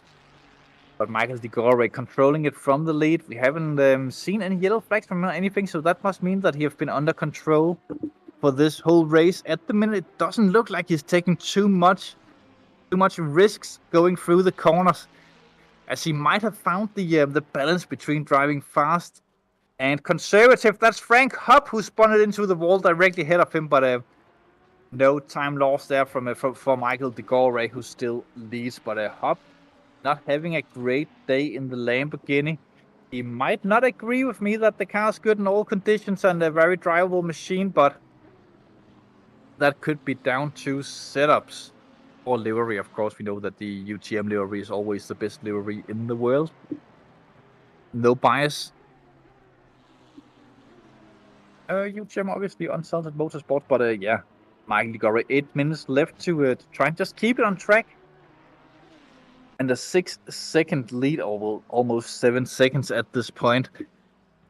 People out there who have never watched a race before, they might think, well, 7 seconds doesn't sound like a lot. They can quickly count it on their hands. But in motor racing, even a singular second is like light years in regular human time.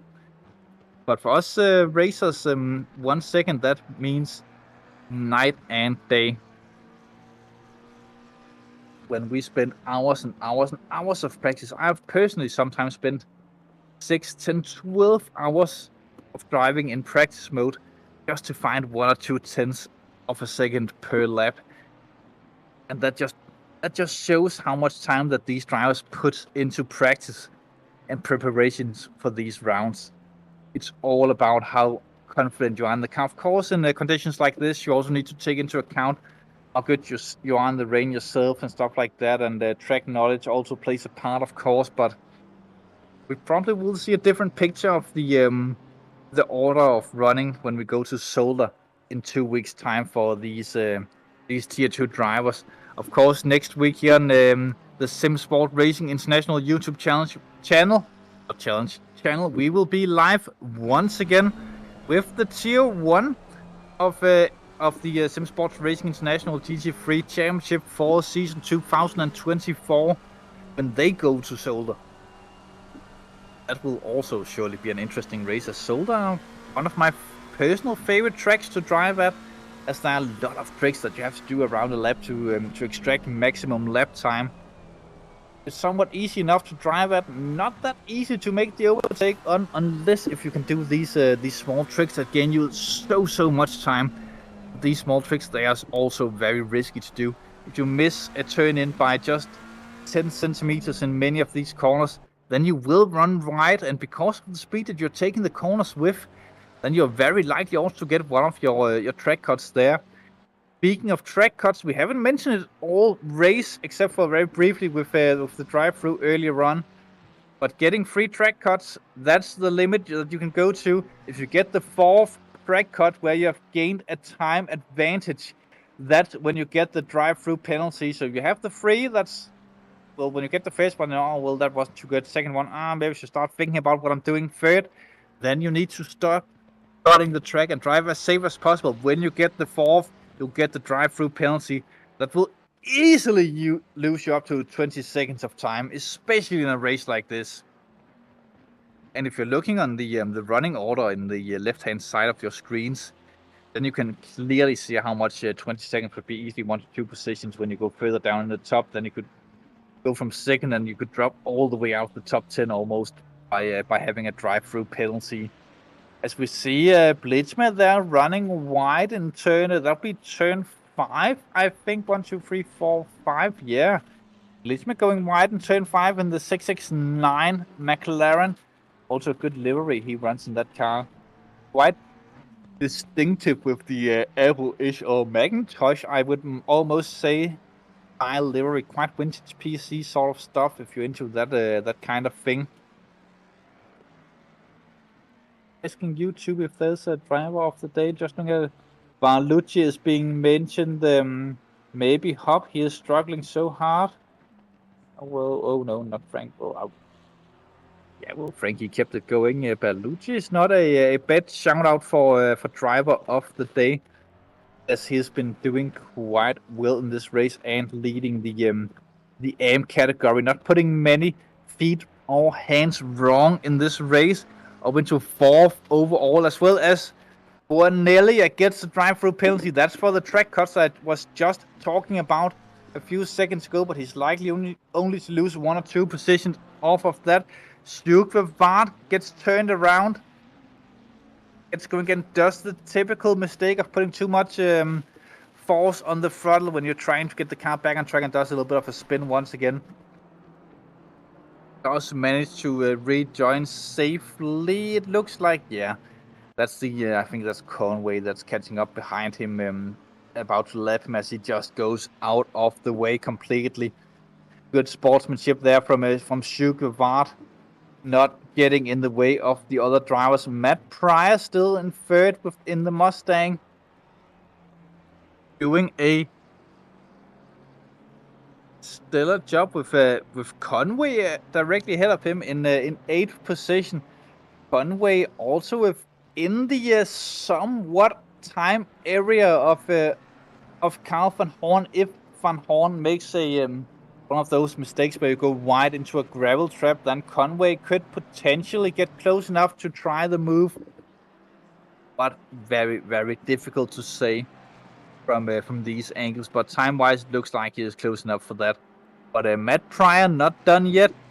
2 minutes 20 seconds to go. Where's race leader on track? Actually, can't see him on the minimap. Can't figure out where he is exactly, but some point we probably also 1 or 2 laps to go for these drivers. Matt Pryor, he will probably put some honor into getting that 8th position away from Mark Conway, who did so well in qualifying. Also becoming the 2nd best placed front engine car in the race, and by far the best placed Mustang. Speaking of best placed Mustangs, drive-through penalty for Chubby. It have not been Chubby's day. Of course, he's in a Ferrari, the 33 Ferrari, but drive-through for him, not a good day for Chubby in the racing office. He will have to come back at Zolder, trying to get something done there, as De Gore will start his final lap of the race as we are speaking. Across the line he went. Why is he not a triangle actually on the minimap? Why is he a circle? Someone in have there been an update to ACC or something like that? Usually race leader is a triangle, but I guess not this time around. But De Gore on the final lap in the small picture in the bottom right hand side of your screen is Pryor. He will have this lap and 1 more to go to try and get this overtake done on Conway ahead of him.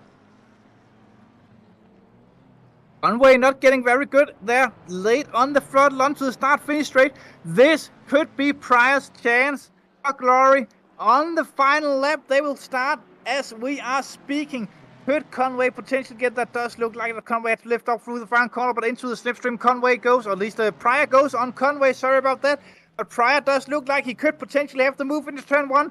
Pryor goes to the inside line, but bails out of it, going back in behind Conway. Does Pryor there? He was thinking about, we could easily see, but he have sniped Conway enough that they are taking very, very different lines through turn 3 and keeps Conway honest and under severe pressure into turn 4. Still a little bit offset, but falls right back in behind. Not many overtaking opportunities left for Pryor if he wants to do this cleanly, at least here on the final lap. But again, if Pryor is thinking about his own AM championship, then he might not want to do a full send on Conway and just maintain behind. As De Gore rounds the penultimate corner through the final corner, Michael De Gore takes start finish straight. Michael De Gore takes a superb win here at Circuit de Catalunya, overall win in Tier 2 and winning the silver class. Good drive from him. Round to Vince, comes across to finish second.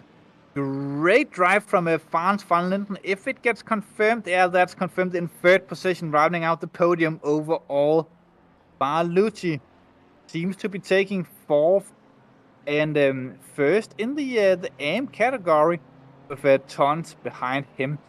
Nevertheless, Pryor does seem to have pulled the sword back in and just stretched the weapons. Frank Hopp gets a 30-second penalty there on the final lap, probably ignoring drive-through, I would expect. But across the line we go for most other drivers. Gialani confirmed as second in AM. Carl van Horn 7th overall. Conway 8th. Pryor takes the 9th and rounds out the podium in the AM category, and Van Eyck rounds out the top 10. Great evening of racing this was. We'll just hang about for a few moments and see if someone's willing to come in for a little bit of an interview of the drivers in the race. For drivers listening to this, we don't care that much whether or not that you had a good or bad race. Please join us for an interview if you have something to say. Top threes of both classes, we would particularly like to hear from you guys, but anyone is welcome. Blitzme still battling with Ambrioso across the line, but Blitzme just take it ahead of him, finishing 13th with Ambrioso right behind. Good stuff this evening. I wish I had something to talk to except myself to ask them about their thoughts of this race. The offers, but Berlucci and Hopp have been the offers for driver of the day in the YouTube chat. I would like to put Franz van Linden out there as well. But if of course it's the audience who decides this, so Berlucci it seems to be the driver of the day, winning the AM category. And yeah, that's not something to be shy of, because just keeping the car on the track in a race like this is not always about having the most speed, especially not when it's raining. It's about having the best consistency. What a drive from Berlucci tonight, taking that the championship. We are just giving it a few minutes to see if anyone comes in. This race, first wet race we have seen in a long time in Tier 2, actually. I don't think there was a singular wet race last season or 2 seasons ago, to be honest. So good to see these guys out there once again. But yeah, about we'll give it about 2 minutes until we'll go off if no one joins us in the small shed. Of course, it is getting very warm in here with Mr. Hill and I. But then again, we are two hot people, so a little bit of a thing for the ladies out there, maybe. Drop by in the shed. It's somewhere near Worcestershire, I've been told, at least. I was kidnapped, so I honestly don't know where we are. It's just very dark outside and rainy, so somewhere in the UK near Worcestershire, apparently. You know what? Hello, Mr. Franz van Linden. I mentioned you as one of my main drivers for driver of the day today, and a very deserved result. We have seen you have a lot of misfortune in the last couple of seasons, honestly, here in SSRI, but today it just seemed to pan out for you in the wet conditions. Yeah, thank you for voting me for the driver of the day, sort of. But yeah, I didn't expect this result also, because I did have little practice, and rain is not my favorite track condition. But no, it is. Yeah, well, sometimes you have some fortune in a race, and as I can recall, did not make any big mistakes. Just small things. A little bit too late braking, but nothing serious. But in the second lap, I already had a track cut warning, so I thought, oh, this is gonna be a long race.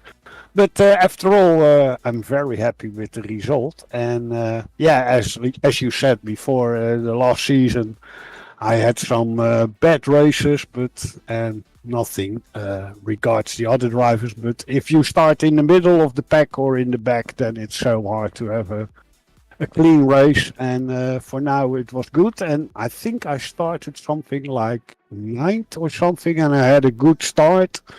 And I did an Alonso, so outside in the S's, I took the outside, and that worked out very well. So I'm very happy after all. Looked like it, but it's not just last season, friends. I remember when I was racing in Tier 2, when I saw you on track, it was usually because I was lapping you because you crashed with some other drivers. Usually not your fault, to be honest, but just unlucky being at the wrong place at the wrong time. Yes. But a very, very good result tonight. I was honestly cheering for you. I don't think it was that secret if you watched the stream, but I would like to say I was secretly cheering for you. But okay, now that's good to hear. And after I take another beer, because you can only drink and drive, or is it something like that. And when I take a new beer, I will look at the replay of SSRI, and I will hear. do so. My driving have a drinking problem, or Oh, drinking have a yeah. driving problem, or whatever they say. But also in the shed we have the race winner Michael de Gore. Michael, it wasn't an interesting race for you, at least from our point of view. We saw you in the first lap running away, and then we didn't see you until 5 minutes to go in the race when we was like, oh yeah, shit, he's still driving. Hello everyone. It was a nice race. I didn't have any spray, so it was easier to to take the braking points and all. And yeah, I think 5 minutes before the end, I just got a moment, turn one, but I had enough gaps, so yeah, it was really nice. We did notice that you had a larger gap before the pits than after the pits. Do you think that's just because the other drivers was on fresher tires, or were you starting to maybe drive a little bit more safe? Yeah, no, I was a bit cautious for the pit stop. I think I lost like 5 seconds, but no, it was not. I was not struggling with tires.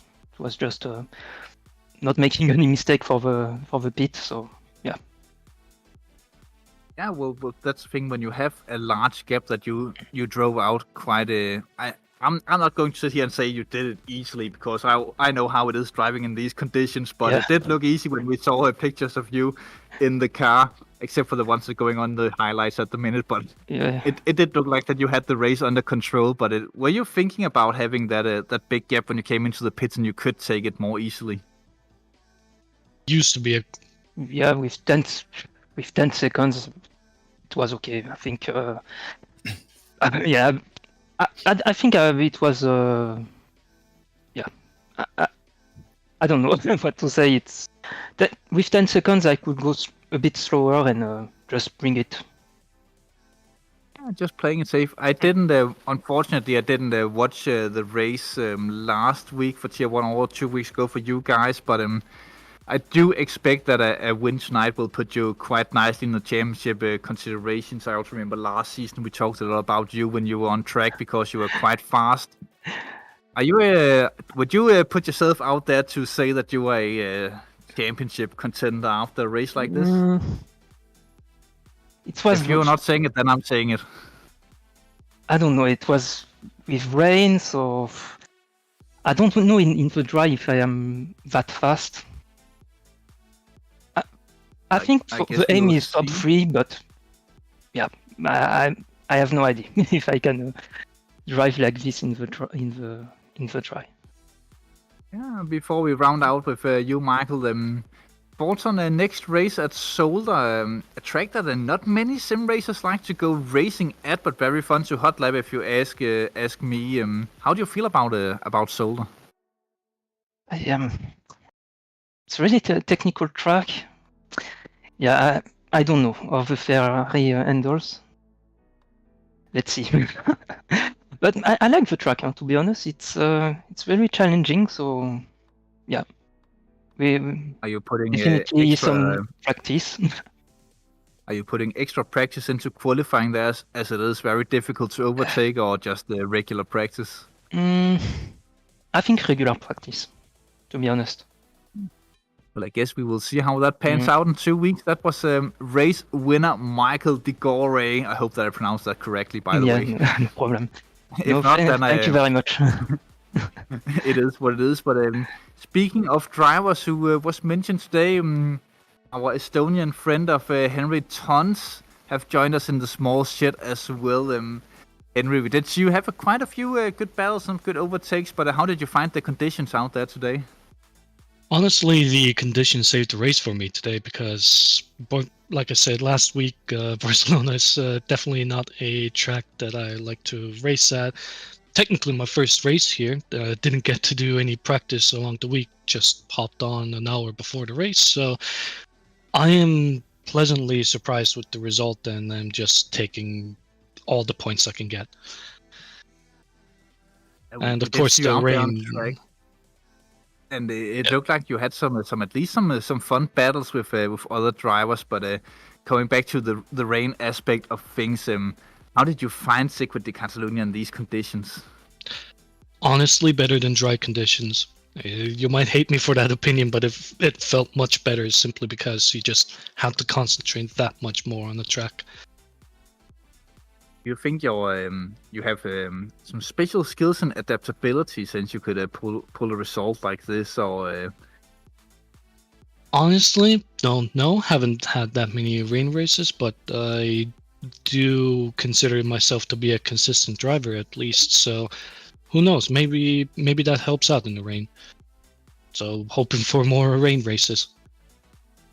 Yeah, we actually never know, and we haven't seen rain for almost 2 seasons in Split 2, mostly due to luck.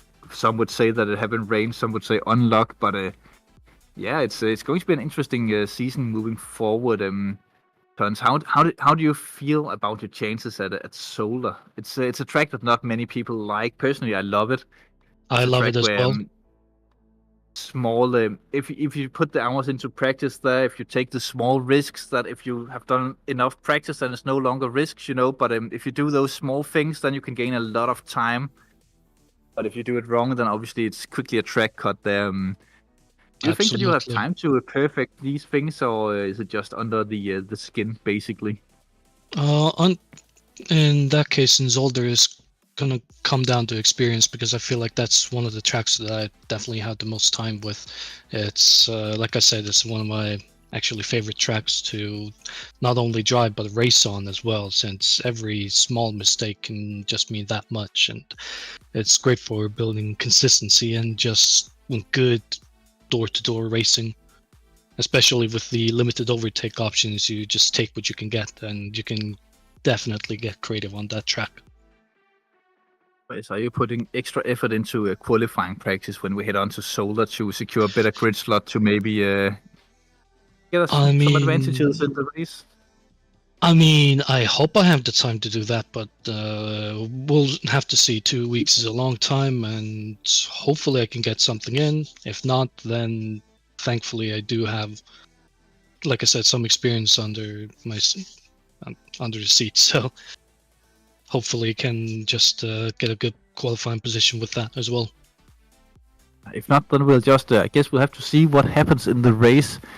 But moving on to Bouncer wins, I often get all the Bouncers confused here in Tier 2. We have 3 of you guys, so maybe put us a little bit into what happened in your race, as I, as mentioned, often mix you guys up.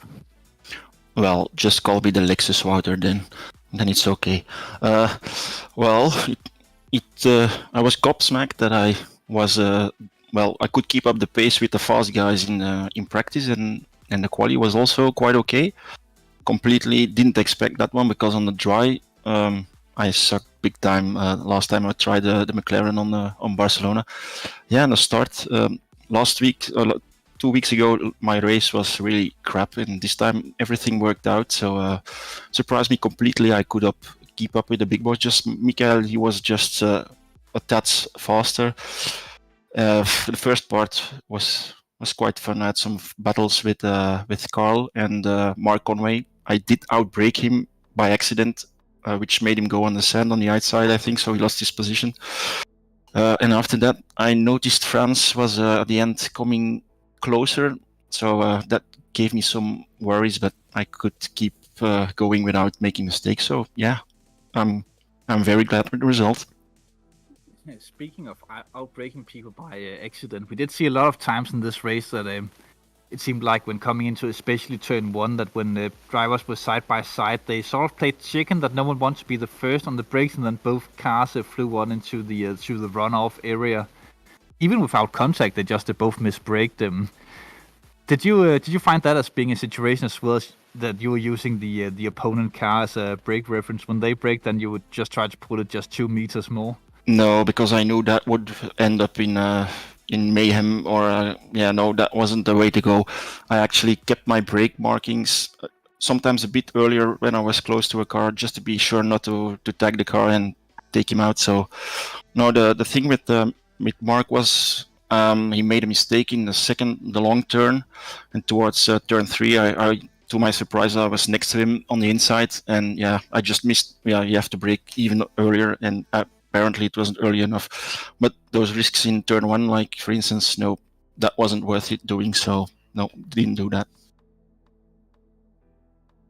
Also fine, but I've asked the other guys, so I'm asking you as well, Wouter, just for the sake of it. I actually honestly just want to go to bed, but how do you think about your chances at Zolder? It is a difficult track. Putting the hours into Zolder usually pans out at the end. Getting those, there's few tricks around Zolder that if you can do those tricks, then you quickly gain 2/10, half a second, even a second if you get all of them right around the track. But if you miss them, then you lose a track warning, if not 2 per cut. Are you planning on practicing those, or just keeping it safe? No, I don't have much time to practice. Also, last season we DDS guys, we practiced a lot and didn't end up in good results. So I'm taking the other approach now, trying not to practice too much. But at the moment I'm off pace at Zolder. I do love the track.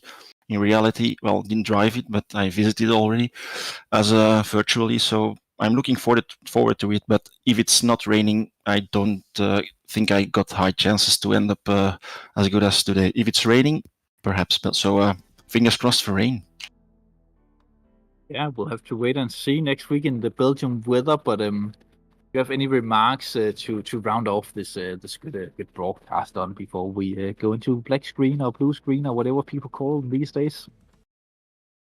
No, just wanted to say apparently my M&M's livery didn't give me much joy last time, so I took a new livery and apparently it brought me luck, so I'm gonna keep it for the rest of the season. That's it. We surely hope so, even though we are big fans of the M&M's livery, of course, here on the commentary booth in the small shed near Worcestershire, apparently. But anyways, I have been Oliver Anderson, Mr. One of Oliver. Behind the cameras have been Grandpa Chris Hill, as always. Remember to tune in next week for Tier 1 at Zolder, and the week after, 2 weeks from now, exactly, roughly minus a few hours for Tier 2, where Wouter wins, Michael de Gore, Frans van Linden, and the rest of the Tier 2 guys will try to put on another great show for us, and hopefully some good racing. Good night.